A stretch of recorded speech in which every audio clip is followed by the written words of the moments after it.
And the idea is it has the 1/4 inch here. It has a 1/4 inch for finding when you're doing set-in seams, like when I do my Lemoyne stars. It has here a 1/2 inch. That's used for when I'm doing my easy sashings. It has down here a 5/8 of an inch if you're still doing garments. But the most important is that little hole and this space.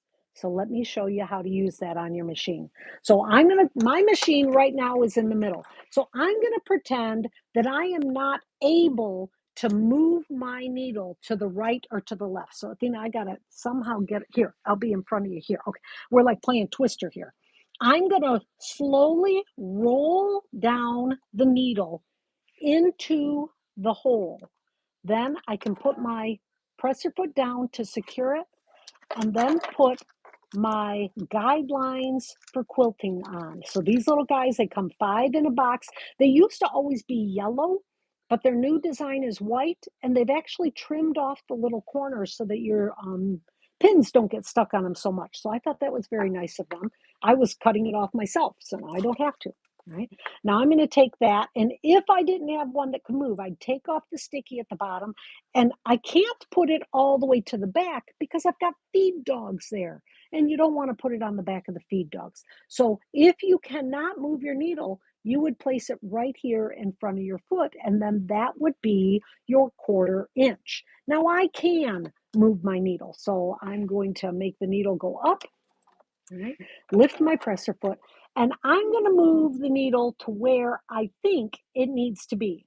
I think on this machine with this foot, I need to be at, oops, just as you came over there, now it won't go. There it is. I think a 3.3. On this machine, this is the FAF Icon. This is a 9 millimeter. Wait a minute, it didn't move. Okay, back up a second. That's kind of weird. Okay, there's my stitch, my number 1 stitch. There, now she's moving. I think my needle wasn't up enough.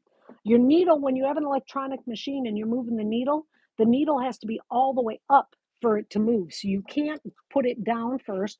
So I'm going to reach in front of you again. Going to put that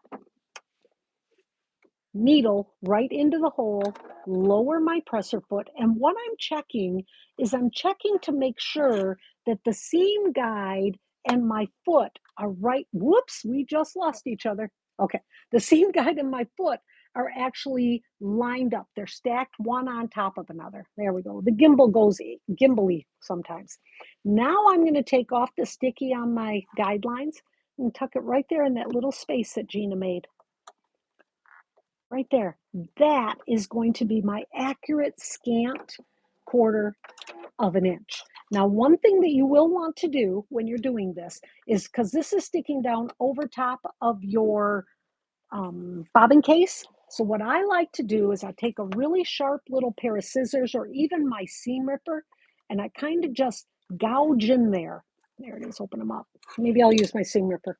Okay, if I can find it, I'll use my seam ripper. Well, I can't find it, so we're going to use this. We're going to use the sharp part of my scissors. So now, if I open that up, the first time it usually gets stuck because it's not all the way completely cut. Let's try that again. All right. So I'll be able to open up my bobbin case. Okay, one more try here. There. All right. So now with that little slot, I can do whatever work I need to do in my bobbin. I can clean everything. Remember, don't forget to clean your machine. Can clean everything out and put it back down, and I still have my little seam guide.